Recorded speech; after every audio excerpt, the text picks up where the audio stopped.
में he was sailing on the calmer waters of the North Atlantic. और मई में वो सेल करते करते कहाँ पहुँचे, नॉर्थ अटलांटिक पहुँच गए।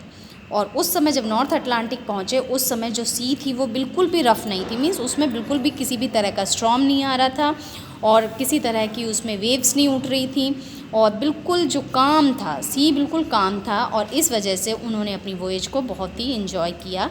कौन सी वॉयज को, जो नॉर्थ अटलांटिक में वो जो वॉयज कर मतलब यात्रा अपनी कर रहे थे, उस यात्रा को बहुत अच्छी तरह से उन्होंने इन्जॉय किया।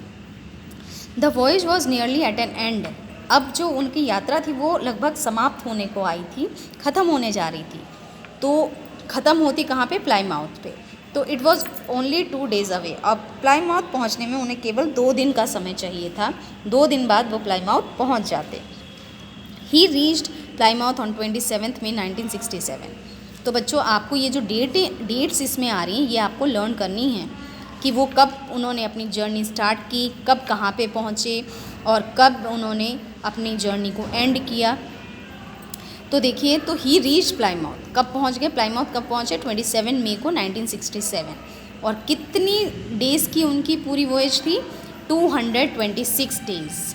आप बहुत ध्यान से देखेंगे, 226 डेज़ की वॉयज थी उनकी और पूरी उन्होंने वो पूरी कंप्लीट की, 226 days at sea. When he reached home, जब वो घर पहुँचे, a huge crowd of 50,000 people cheered him. तो कितना, 50,000 लोगों ने, 50,000 लोगों ने उनका घर पहुँचने पर स्वागत किया और सब बहुत इतने खुश थे और सब ने उनका बहुत ही सम्मान किया और उनका खुशी से उनका स्वागत किया। His wife was there to welcome him, और उनकी पत्नी ने उनका वेलकम किया, स्वागत किया। Someone at Plymouth asked him, और कोई व्यक्ति होगा प्लाईमाउथ में, उन्होंने पूछा, are you planning another voyage? अभी तो आप वॉयज एक यात्रा से आए हो, क्या दूसरी यात्रा के लिए कुछ प्लान कर रहे हो क्या? तो चिचेस्टर ने क्या रिप्लाई किया, नॉट फॉर अ वीक, कि कम से कम 1 हफ्ते तक तो मैं किसी भी अनदर वॉयज को प्लान नहीं कर रहा हूँ। तो ये चैप्टर आपका फिनिश हुआ। अभी तक जो भी आपने पढ़ा, तो प्लीज़ आप वीडियोस को बार बार देखिए, चैप्टर को बार बार रीड करिए ताकि आप चैप्टर को बहुत आसानी से समझ सकें।